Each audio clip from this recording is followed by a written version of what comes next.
teman-teman, Bapak Ibu, teman guru yang hebat? Masih semangat kok? Masih. Baik, kalau masih semangat, kita goyang sedikit supaya urat yang kaku dong tambah kendor, supaya bisa menikmati materi hari ini sampai selesai. Oke, kita es break sedikit. Ayo, teman-teman semua berdiri. Semua goyang, pagilitan, ayo goyang.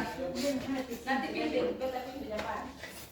3, 2, 1, Sabina!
Budaya positif.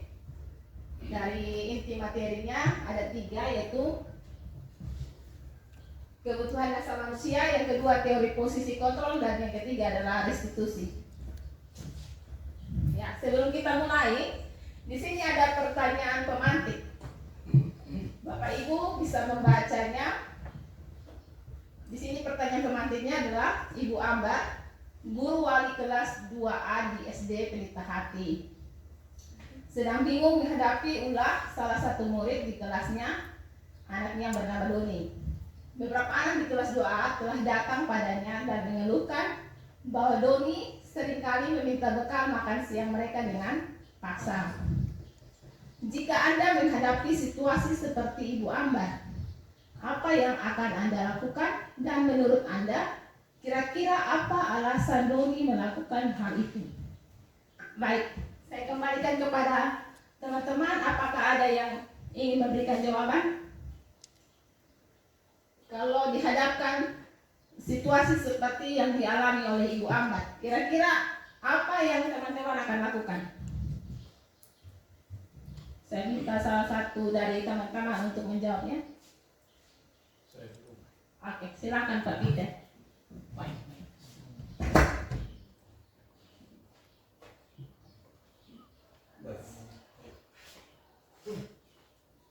Baik, terima kasih. Jadi kita jadikan ini sebagai perbandingan nanti dengan apa yang mungkin kita dapat sebentar. Jadi ini yang pada normalnya, kalau saya ya, nanti sebentar kita berpendidikan ya, saya panggil si Doni, terus mungkin saya tanya, kalau dia melawan, saya cuma di telinga. Nah itu saya punya. Jadi mungkin dengan kawan lain ada yang lebih dari itu, ada yang lebih bagus dari itu. Kalau saya itu. Terus mungkin saya kasih sedikit lagi, misalnya panggil orang tuanya seperti itu untuk diskusi. Tapi sebelum itu saya kasih hukuman dulu. Nah, itu dari saya kembalikan.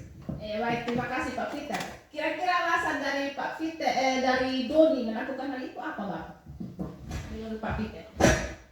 Mungkin karena dia punya sikap dasar, sikap awal yang dia mesti nakal lah. Oke, itu saja. Ya, terima kasih. Mungkin dari hal-hal lain, apakah ada yang ingin memberikan jawaban berbeda? Apakah sama? Ayo. Oke, baik, terima kasih. Karena dari saya sebagai orang tua di sekolah maupun di rumah menghadapi si anak Doni ini, menurut saya pasti karakter dasar dari saya tidak akan hilang, yang dimana saya mungkin memanggil dia dan respon cepat sebagai penasihat umpamanya.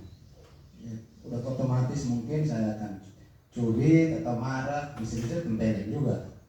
Yang kedua, alasan yang kedua sebagai Doni melakukan hal itu karena dia mungkin mau menunjukkan jati dirinya kepada teman-teman.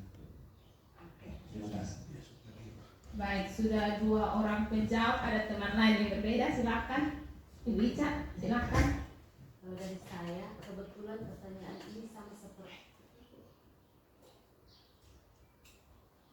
Oke, kalau dari saya mungkin yang ada di depan sesuai dengan yang ada di kelas yang pernah saya hadapi seperti ini. Kalau saya ketika siswa melakukan hal yang seperti si Doni ini, mengambil bekal ya ceritanya, mengambil bekal teman sekelasnya karena mulai dari alasannya mungkin karena Doni tidak membawa bekal, seperti itu alasannya. Terus untuk ini menghadapi si Doni, saya sebagai guru biasanya yang saya lakukan di dalam kelas itu, saya memanggil Doni dan saya menanyakan kepada Doni, kenapa kamu mengambil bekal orang lain? Dan saya tanya lagi langsung dengan alasannya.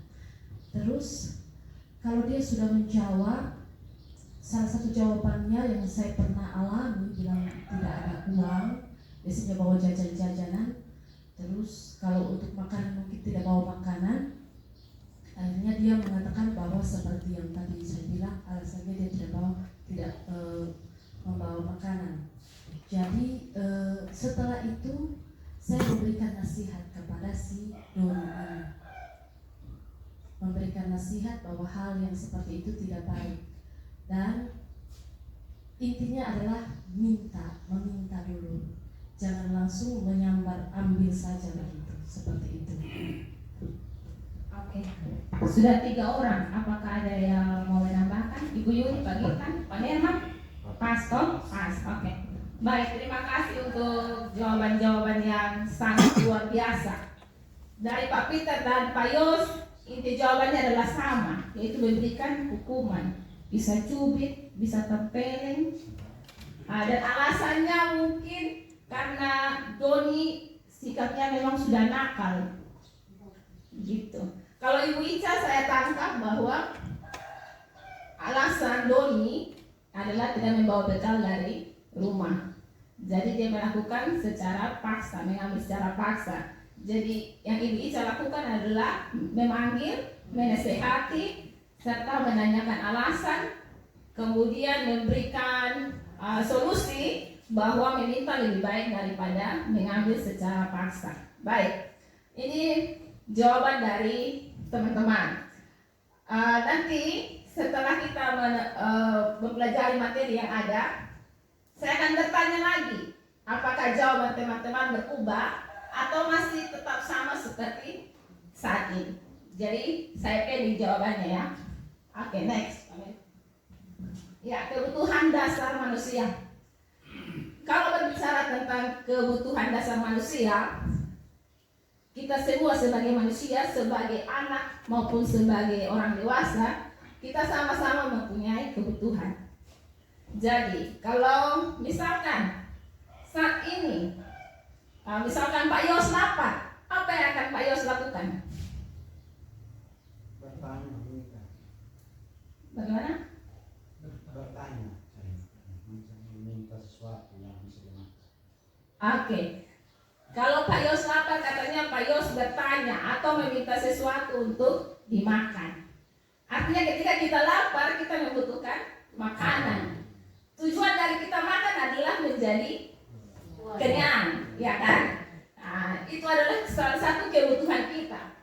Jadi untuk tindakan dasar kebutuhan kita, ketika kita melakukan sebuah tindakan, tidak secara langsung itu kita telah memenuhi sebuah kebutuhan dasar kita.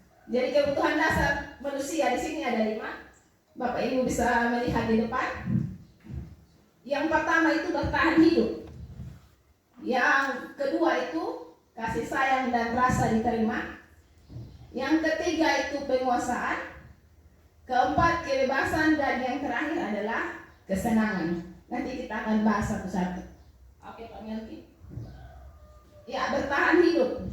Ada bahasa Inggrisnya survive dan katanya Pak Melki tadi. Bertahan hidup itu dibagi menjadi 3 bagian. Ada kebutuhan fisiologis, ada kebutuhan biologis, dan ada kebutuhan psikologis. Kebutuhan fisiologis itu kira-kira seperti apa? Kebutuhan yang seperti apa menurut teman-teman?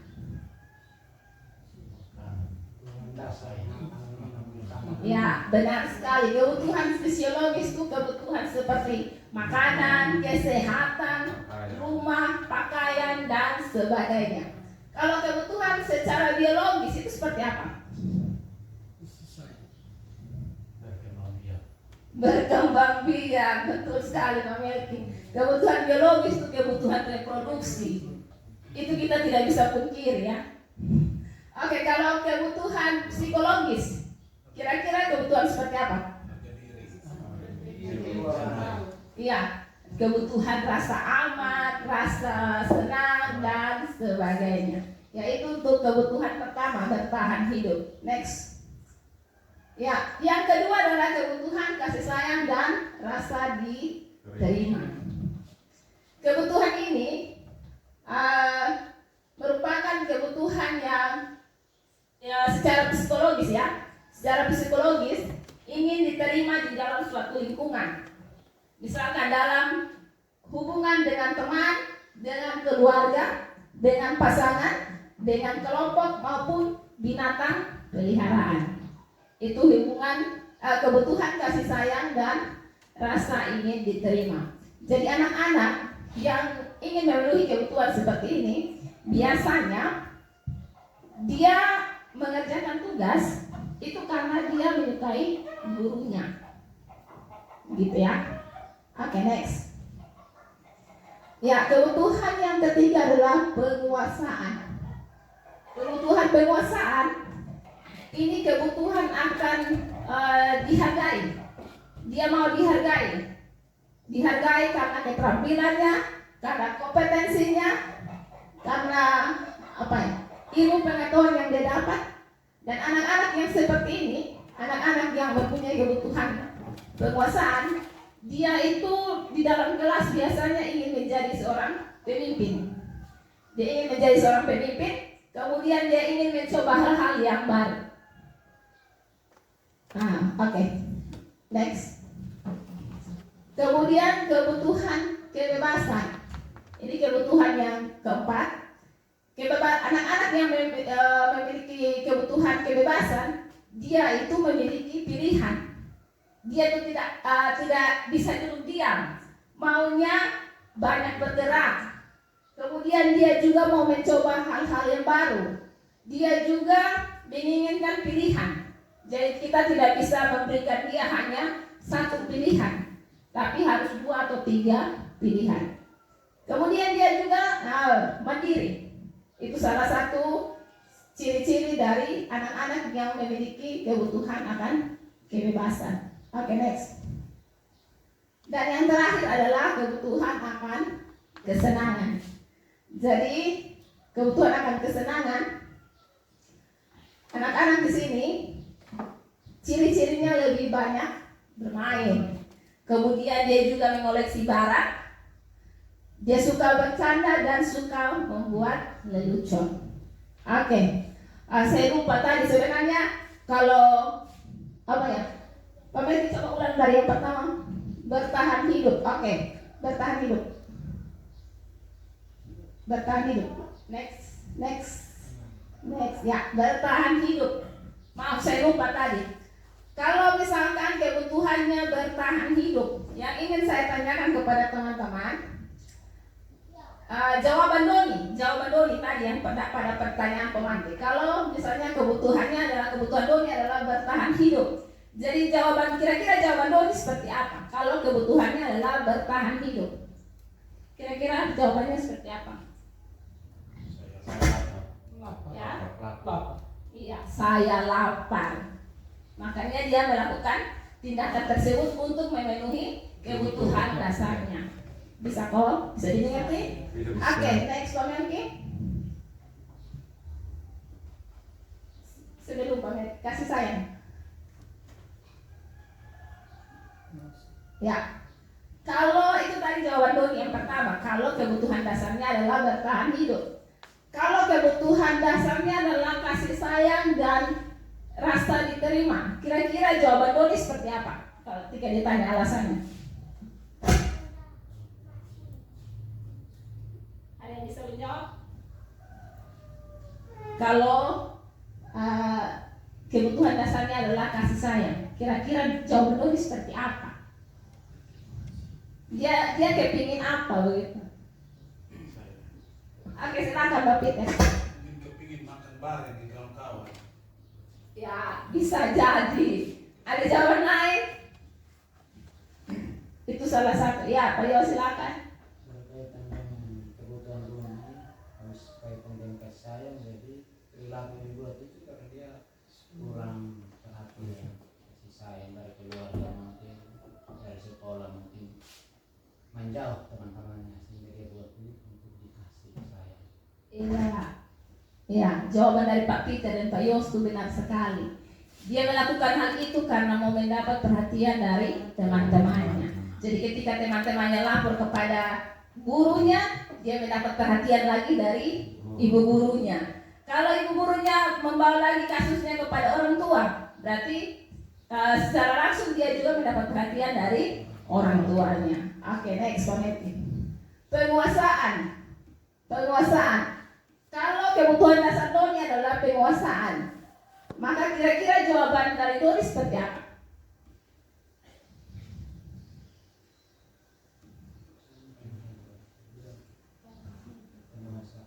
Ya, kalau penguasaan, kira-kira dia buat itu supaya apa?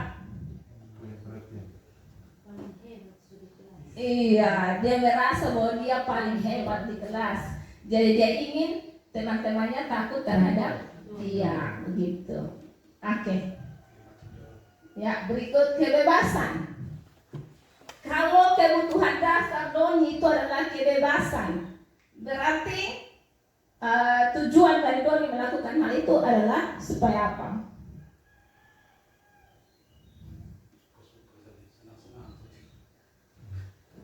Iya, bisa karena suka-suka saja, senang-senang saja, atau bisa juga karena dia bosan dengan bekalnya, jadi dia mau mencoba hal yang baru dari bekal teman-temannya. Oke. Yang terakhir, kebutuhan akan kesenangan. Ya, kalau kesenangan, berarti Doni melakukan hal itu karena suka membuli, suka melihat kalau teman-temannya menderita, ya. Karena kalau kebutuhan kesenangan, ketika kita berada dalam kebutuhan kesenangan, berarti kita mengganggu orang itu. Ketika melihat ekspresi dari teman-temannya, kita merasa senang, kita merasa puas, karena kita sudah bisa kerjain teman-teman gitu. Oke, bisa dimengerti? Bisa. Oke. Ya, next Pak Melki. Ya, jadi itu tadi materi pertama tentang kebutuhan, 5 kebutuhan dasar manusia. Sekarang kita masuk dalam materi yang kedua, yaitu 5 posisi kontrol. ini sebagai guru, kita sebagai pendidik.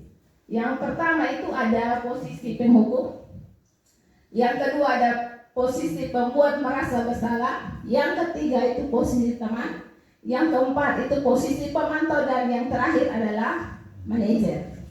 Ya, next. Sebagai penghukum, ini seringkali kita lakukan, termasuk saya.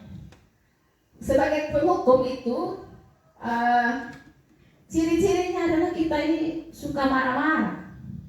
Kita bisa menghukum siswa karena melanggar peraturan, baik secara verbal maupun secara fisik. Secara fisik kita cubit dia, pukul dia seperti tadi Pak Peter dan Pak Yos bicarakan. Kalau secara verbal berarti kita marah-marah dia memakai dengan kata-kata yang kasar. Ya, hasilnya anak itu akan menjadi seorang pendendam. Dia akan mendendam terhadap kita sebagai guru. Kalau dia dendam dan dia tidak melakukan apa-apa, itu baik. Tapi kalau dia dendam kemudian dia bersifat agresif, maka terjadi seperti kasus-kasus yang ada sekarang. Siswa memukul guru, itu karena dia dendam. Kemudian dia juga akan menjadi seorang yang marah. Ketika dia marah, dia bisa saja kembali ke tempat duduk. Dia tidak bisa melampiaskan amarahnya. Dia bisa saja dengan merobek-robek kertas, banting-banting kursi, banting-banting meja. Itu karena ada emosi di dalam dirinya. Itu posisi kontrol yang pertama. Oke, posisi kontrol yang kedua, yaitu pembuat merasa bersalah. Ini juga sering kita lakukan sebagai guru. Pembuat merasa bersalah itu tidak seperti tadi penghukum. Kan penghukum dia bicaranya dengan nada kasar, marah-marah, kemudian membentak, sikap mukanya juga penuh dengan emosi, iya, marah. Tapi kalau pembuat merasa bersalah, ini dia lebih lembut. Dia lebih lembut, mukanya juga pasang muka sedih. Kemudian kata-katanya, kenapa dia membuat merasa bersalah? Kata-katanya ini lebih memang kata-katanya halus tapi lebih menyakitkan gitu. Iya, contoh kata-kata yang membuat merasa bersalah, misalnya ini, tolong bantu ibu ya. Kamu tidak kasihan sama ibu. Nah, itu contoh dari pembuat merasa bersalah. Atau bilang saja, kalau dia terlambat atau dia melakukan sebuah kesalahan, dia bilang kamu tidak kasihan sama orang tua kamu. Nah, itu contoh dari pembuat merasa bersalah. Jadi hasilnya anak-anak dalam dirinya akan merasa bersalah. Dia akan merasa bersalah karena dia tidak mampu membahagiakan orang lain. Begitu. Kemudian identitas anak itu akan menjadi orang yang gagal. Bisa dimengerti? Bisa. Oke, next. Posisi kontrol yang ketiga adalah sebagai teman. Jadi ini salah satu posisi kontrol yang baik, yang mungkin juga kita sudah terapkan di dalam kehidupan kita di sekolah. Jadi antara murid dengan guru itu kita saling berteman. Posisi kontrol teman. Di sini guru berperan sebagai teman bagi anak-anak murid. Jadi cara menegurnya juga itu dengan secara bersahabat, dengan senyum, dengan kata-kata yang ramah, dan akhirnya anak-anak juga merasa senang dan akrab dengan gurunya. Ketika mereka merasa senang dan akrab dengan gurunya, mereka juga mulai bisa berubah. Ketika guru itu masuk ke dalam kelas, mereka senang menerima pelajarannya. Tapi ada tapinya, ketika anak-anak itu sudah bergantung pada gurunya karena dianggap sebagai teman, dan ketika guru itu tidak bisa menjawab respon dari anak tersebut, maka dia akan menjadi kecewa. Gitu kan, dia akan bergantung pada guru itu. Itu posisi kontrol sebagai teman. Yang berikut adalah posisi keempat, yaitu guru sebagai pemantau. Pemantau. Guru sebagai pemantau berarti kita berada di posisi bahwa kita telah melakukan kesepakatan kelas atau keyakinan sekolah dengan sudah mensosialisasikan konsekuensi-konsekuensi yang jika dilanggar dalam kesepakatan kelas itu, maka dengan sendirinya anak-anak akan mengikuti konsekuensinya. Jadi guru di sini dia bertindak ketika ada Doni yang melakukan kesalahan. Berarti dia sudah tahu, oh ketika saya melakukan sebuah kesalahan, berarti konsekuensinya adalah seperti ini. Jadi itu guru hanya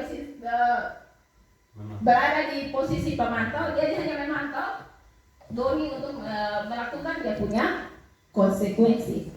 Dan hasilnya kepada murid bahwa ketika dia sudah tahu, oh ketika dia melakukan ini kesalahan, konsekuensinya seperti apa. Begitu. Jadi itu sudah ada kesepakatan antara guru dan murid. Oke, yang terakhir, posisi kontrol terakhir adalah posisi kontrol manajer. Di sini posisi kontrol manajer, guru itu dia tidak lagi memakai hukuman, tidak lagi memakai pembuat rasa bersalah, tidak lagi memakai posisi teman, tidak lagi sebagai pemantau, tapi dia mengajak siswa yang melakukan kesalahan itu untuk berdiskusi untuk menemukan solusi dan bertanggung jawab terhadap kesalahan yang murid itu lakukan. Begitu. Jadi setelah melihat 5 posisi kontrol sebagai penghukum, sebagai pembuat rasa bersalah, sebagai teman, sebagai pemantau, dan sebagai manajer, kita kembali kepada pertanyaan pemantik yang pertama. Kira-kira dalam masalah ini, setelah mengetahui 5 posisi kontrol ini, kawan-kawan mau berada dalam posisi yang mana? Apakah sebagai penghukum, seperti tadi Pak Peter dan Pak Yos katakan, apakah sebagai pembuat rasa bersalah, atau sebagai teman, sebagai pemantau, atau sebagai manajer? Kira-kira teman-teman mau berada dalam posisi yang mana? Kalau menurut saya manajer. Oke. Manajer itu kan salah satunya untuk mencari simbolnya adalah solusi. Iya. Jadi posisi manajer ini adalah posisi yang paling ideal. Jadi untuk dalam 5 posisi kontrol ini, untuk membentuk identitas siswa yang sukses itu ada 3 posisi, yaitu teman, pemantau, dan posisi yang paling ideal adalah manajer. Ketika kita sudah berada di posisi manajer, setidaknya kita sudah menguasai posisi teman dengan posisi pemantau. Jadi posisi manajer ini, ketika tidak bisa diselesaikan masalah dengan posisi manajer, kita bisa kembali lagi pada sebagai posisi teman dan posisi pemantau, seperti itu. Jadi yang identitas gagal murid ketika kita berada di posisi penghukum dan posisi pembuat rasa bersalah. Jadi dalam kurikulum Merdeka itu diharapkan bahwa posisi penghukum dan posisi pembuat rasa bersalah itu dihilangkan. Begitu ya teman-teman. Oke, ini materi yang kedua tentang teori posisi kontrol. Jadi materi yang terakhir adalah segitiga restitusi. Hal ini berkaitan. Segitiga restitusi ini dilakukan apabila kita telah berada dalam posisi sebagai manajer. Jadi dalam segitiga restitusi, karena segitiga itu kan ada 3 sisi, maka di sini juga ada 3 hal yang perlu kita lakukan untuk membuat segitiga restitusi. Jadi restitusi ini dia merupakan penanganan masalah yang paling ideal. Penanganan masalah yang paling ideal. Tadi sudah dijelaskan oleh Pak Melki kalau tidak salah. Ada hukuman, ada konsekuensi, dan yang ketiga adalah restitusi. Oke. Jadi saya ulangi, segitiga restitusi ini adalah penanganan masalah yang paling ideal dengan tiga tahap pelaksanaan ya. Jadi tahap yang pertama, next Pak Melki, menstabilkan identitas. Menstabilkan identitas. Di sini kenapa kita harus menstabilkan identitas anak? Karena ketika anak-anak berbuat salah, dia merasa dalam dirinya dia itu sudah ada rasa takut. Sudah ada rasa takut, rasa rendah diri. Jadi kalau dia pikirannya tidak akan berjalan kemana-mana karena di dalam dirinya sudah rasa takut, jadi dia tidak mampu untuk berpikir. Jadi mengapa harus kita menstabilkan identitas? Supaya pikiran anak itu bisa berjalan lagi, bisa berpikir lagi. Kalau kita menekan dia, maka dia tidak akan mampu berpikir apa yang harus dia perbuat. Dia akan berfokus pada kesalahan yang dia buat. Jadi hal pertama itu adalah menstabilkan identitas. Ini seperti di depan itu ada kalimat-kalimat yang bertujuan untuk menstabilkan identitas anak. Misalkan yang pertama, berbuat salah itu tidak apa-apa. Jadi ketika saya tanya kayak Ibu Isa melakukan kesalahan, kemudian saya bilang ke Ibu Isa, oh berbuat salah itu tidak apa-apa. Apa yang Ibu Isa rasakan? Merasa nyaman. Pasti dia akan merasa nyaman. Ya kan? Kalau kita orang besar, ketika kita ada masalah, kita cerita kasih curhat begitu, curhat kepada orang lain. Kemudian itu orang bilang, oh sebagai apa-apa, buat begitu juga sebagai apa-apa, itu normal, itu manusiawi. Pasti dalam hati kita juga merasa tenang, ada kekuatan gitu. Itu yang pertama, kalimat yang pertama. Dan ada kalimat-kalimat yang berikut. Tidak ada manusia yang sempurna. Saya juga pernah melakukan kesalahan seperti itu. Kita bisa menyelesaikan ini. Bapak Ibu tidak tertarik mencari siapa yang salah, tapi Bapak Ibu ingin mencari solusi dari permasalahan ini. Kemudian kamu berhak merasa begitu. Apakah kamu sedang menjadi teman yang baik buat dirimu sendiri? Dan pertanyaan-pertanyaan yang lain. Jadi ini hanya contoh saja. Oke, yang berikut. Tahap yang berikut adalah memvalidasi tindakan yang salah. Memvalidasi tindakan yang salah ini, kita sudah tahu bahwa yang dia lakukan adalah sebuah kesalahan. Jadi setelah kita menstabilkan identitasnya, kita menguatkan dia, kita kasih tahu dia bahwa memang apa yang dia buat itu memang tidak benar. Tapi bukan karena kita mendukung apa yang dia buat itu, tapi kita mencoba untuk memahami alasan mengapa dia melakukan itu. Kalau kita mencoba memahami alasan mengapa dia melakukan itu, berarti kita sudah lihat kembali bahwa dia mempunyai kebutuhan dasar. Jadi materi ini sangat berkaitan. Ini pertanyaan-pertanyaan yang untuk validasi tindakan yang salah. Ada seperti di depan, ada 4. Yang pertama itu bisa saja kita bertanya. Kita bertanya, padahal kamu bisa melakukannya lebih baik, lebih buruk dari ini ya. Ya, itu untuk memvalidasi tindakan yang salah. Jadi dia memang melakukan tindakan yang buruk, tapi kita puji dia, oh untung kok kamu tidak bisa buat yang lebih jauh lagi, yang lebih buruk lagi. Gitu. Oke. Next. Dan tahap yang terakhir adalah menanyakan keyakinan. Kalau mau menanyakan keyakinan berarti kita sudah ada kesepakatan kelas dan kita sudah ada keyakinan kelas, keyakinan sekolah. Jadi setelah menstabilkan identitas, memvalidasi tindakannya yang salah. Yang terakhir adalah kita tanyakan dia punya keyakinan. Kira-kira mau jadi orang seperti apa? Kira-kira mau cita-citanya jadi seperti apa? Mau jadi orang yang baik atau jadi orang yang buruk? Kalau kita tanya seperti itu, pasti anak-anak jawabnya, beta mau jadi orang yang baik. Tidak mungkin dia akan jawab, oh beta tidak mau jadi orang baik, tidak mungkin. Nah, ketika dia menjawab keyakinannya, dia pasti mau menjadi orang yang baik. Saya mau jadi orang yang bertanggung jawab. Saya mau jadi orang yang disiplin. Kalau dia jawab seperti itu, baru kita mulai berdiskusi dengan dia untuk mencari solusi. Oh, kalau kamu mau jadi orang yang disiplin, kira-kira kamu harus bagaimana? Nah, seperti itu. Itu penerapan dari segitiga restitusi.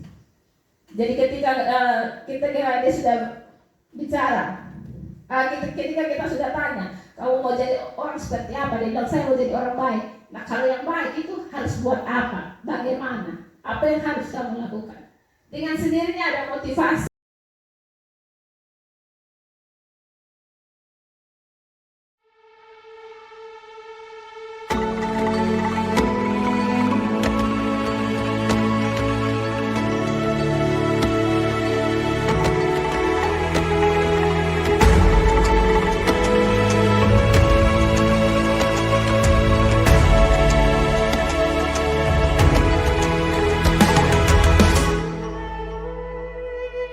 Ayo memilih apa yang kau suka. Merdeka belajar wujud yang nyata. Raih mimpimu juga cita-cita. Generasi emas Indonesia. Profil pelajar Pancasila tanamkan di dalam dada. Profil pelajar Pancasila, cerdas berkarakter itu kita.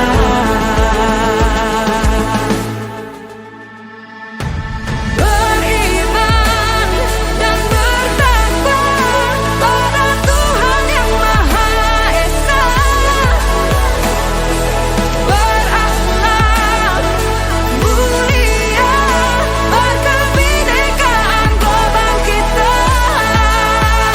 Gotong royong, berjiwa mandiri, berpikir kreatif dan bernalar kritis. Perbedaan bukan suatu halangan untuk kita saling bergandeng tangan. Bhinneka Tunggal Ika, semboyan negeri kita yang harus kita jaga bersama. Profil pelajar Pancasila tanamkan di dalam dada. Profil pelajar Pancasila, cerdas berkarakter itu kita.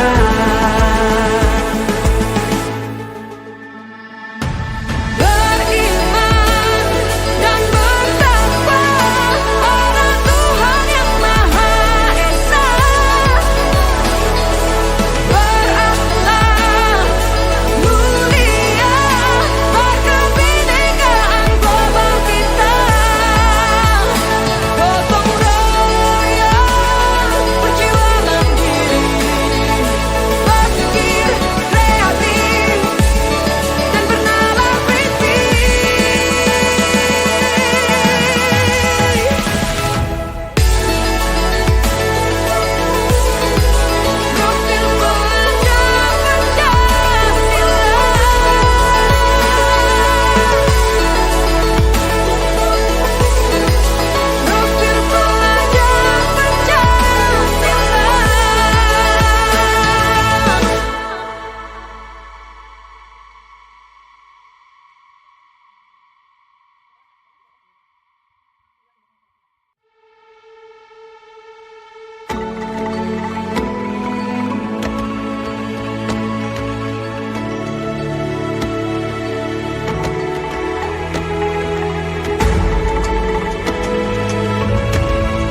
nyata.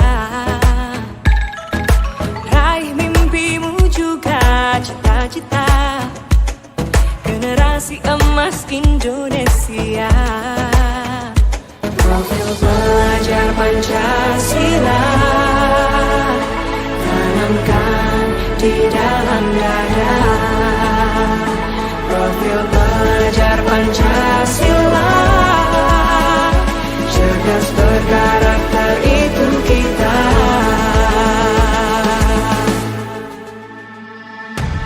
Beriman dan bertakwa pada Tuhan Yang Maha Esa,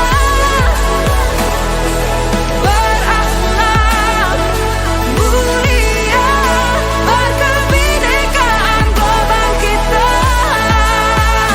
Gotong royong, berjiwa mandiri, berpikir kreatif dan bernalar kritis.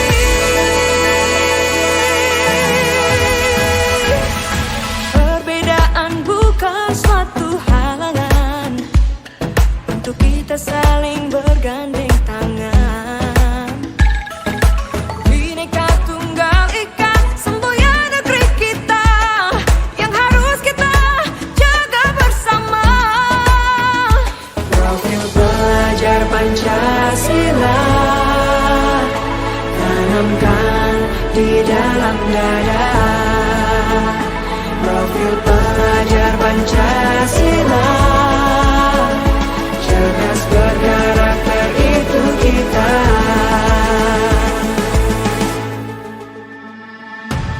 Beriman dan bertakwa pada Tuhan Yang Maha Esa, berakhlak mulia, berkebinekaan global kita. Gotong royong, berjiwa mandiri, berpikir kreatif dan bernalar